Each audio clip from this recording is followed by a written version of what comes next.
তোকে আমিই মেরে দেবো। এই মুহূর্তে যেভাবে পারো তুমি মুন্নাকে গ্রেফতার করো।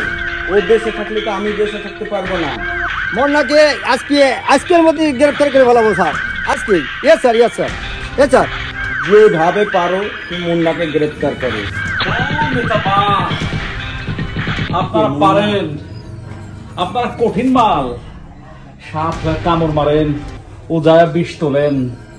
আরে তোর জন্য আমার হাতে আজ অস্ত্র। তুই আমার সন্তান বানাইছস, তুই আবার একটা চাকরি দেওয়ার নাম করে আমার হাতে তুলে দিচ্ছিস অস্ত্র। আজ আমি সন্ত্রাস, আজ তুই হুকুম দিছিস পুলিশ প্রশাসনকে আমাকে গ্রেফতার করার জন্য, ফাঁসি দেওয়ার জন্য।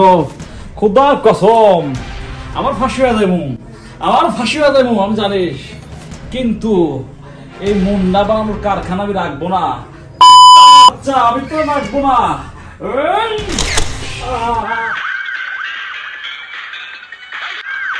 বাবা তুই বাঁচা, মা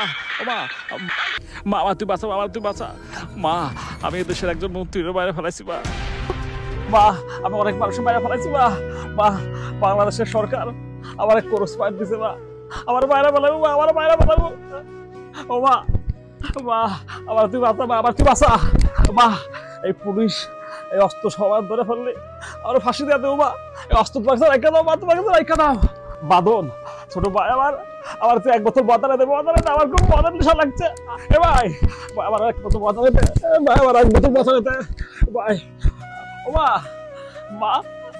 আমার আর দুনিয়া কেউ রলো না, মা আমার বাচ্চাটা তুমি আমি যত্ন করে মানুষ করো, মা আমার এই বাচ্চাটা তুমি ছাড়া আর কেউ থাকলো না, মা।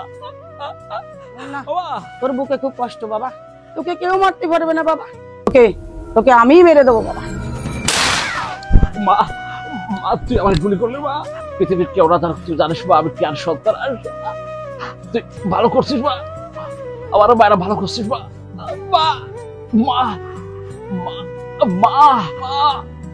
স্যান্ডি মুন্নার বাড়ির চারিপাশে ঘিরে ফেলাও।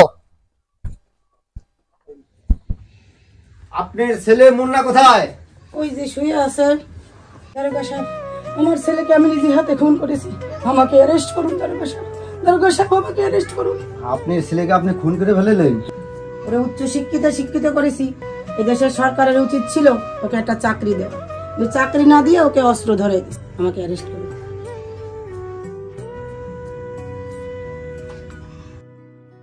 স্যান্ডি আপনি আমাদের সাথে থানায় চলুন।